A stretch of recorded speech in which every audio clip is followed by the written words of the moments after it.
pessoal, tudo bem com vocês? Professora Ana Cláudia para mais uma semana de extraordinárias mulheres que revolucionaram o Brasil.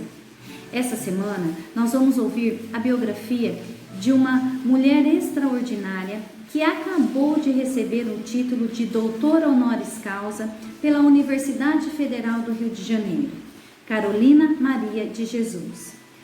Esse título ele é muito importante porque ele representa, ele tem um papel de reparação histórica para a população negra, reconhecendo a sua importância e reconhecendo a existência e o valor, né, para a construção histórica do país.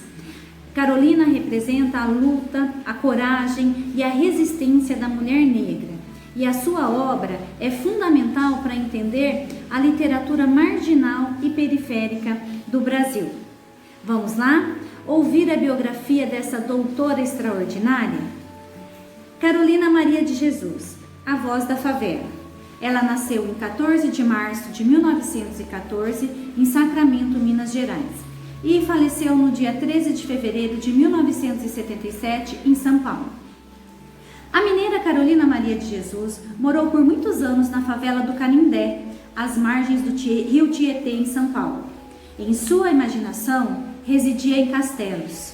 Na vida real, era catadora de papel e mãe solteira de 3 filhos. Uma mulher negra com poucas oportunidades, passou apenas 2 anos na escola. Por isso, em 15 de julho de 1955, quando começou a escrever um diário para, em suas palavras, esquecer da fome, jamais poderia prever que seus escritos, feitos em cadernos recolhidos do lixo, iam fazer com que alcançasse sucesso internacional. No final da década de 1950, um repórter do extinto jornal Folha da Noite, Audálio Dantas, foi à favela do Canindé com a tarefa de relatar o cotidiano de seus moradores. Ele viu Carolina reclamando do barulho excessivo dos outros moradores, que dificultavam a concentração na escrita do seu diário. A curiosidade do jornalista foi despertada e ele mergulhou em seus cadernos e passou a defender a sua publicação. Mais de 6 editoras já tinham recusado o original datilografado por Dantas quando a livraria Francisco Alves, editora, aceitou lançar Quarto de Despejo, Diário de uma Favelada. Uma frase de Carolina explica bem o título da obra. A favela é o quarto de despejo da cidade, porque lá jogam homens e lixo, que lá se confundem, coisas imprestáveis que a cidade deixa de lado. O livro saiu em agosto de 1960, com uma tarde de autógrafos de enorme sucesso, na qual foram vendidas 600 cópias autografadas, número que superava o de autores como Jorge Amado. Clarice Lispector esteve entre os intelectuais presentes no evento.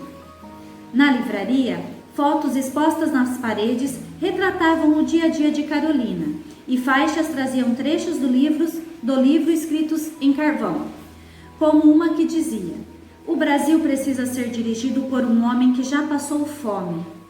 Mas a ocasião se tornou inesquecível por outro motivo.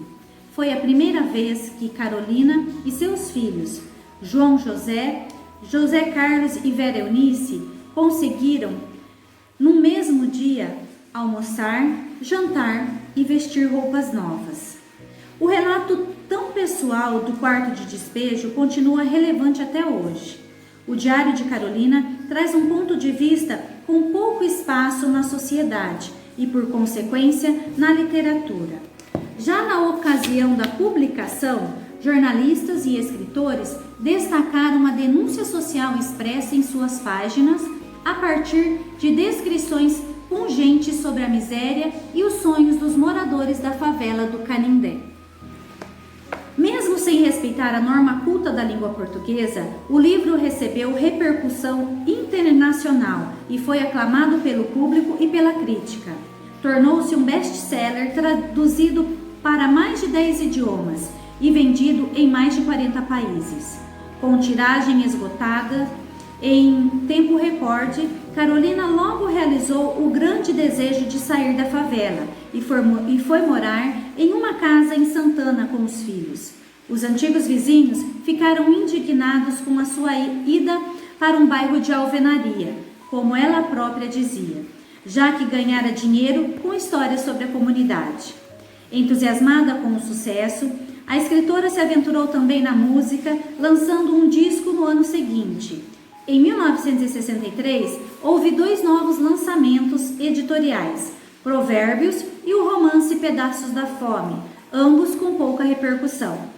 Carolina vendeu a casa em Santana e comprou um sítio em Parelheiros, na periferia de São Paulo, para onde se mudou com os filhos. Já com os recursos escassos, devido à má administração, gastos em viagens e empréstimos jamais devolvidos, a família voltou a enfrentar uma situação financeira muito difícil. Sua imagem e sua origem pobre foram exploradas enquanto esteve no auge da popularidade, mas a curiosidade em torno dela acabou esfriando. De todo modo, não deixou de lado a coisa mais fundamental na sua vida. Como ela mesma diz, catei papel, revirei lixo, do papel também tirei meu alimento. A escrita. A editora morreu em 1963 em seu sítio, em decorrência de uma crise de asma.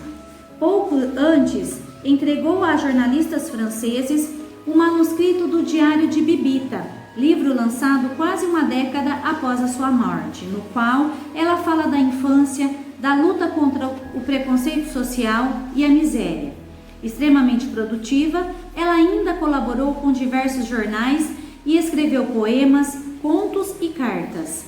O racismo, a política, a vida na favela, o amor e as questões da mulher estão entre as temáticas de destaque em todos os seus textos. Entre as homenagens póstumas recebidas está o nome da Biblioteca Carolina Maria de Jesus, localizada no Museu Afro-Brasil, no Parque Ibirapuera, em São Paulo. Essa é Carolina Maria de Jesus, nossa doutora extraordinária. É com muito prazer que eu faço essa leitura. Muito obrigada, pessoal. Tchau!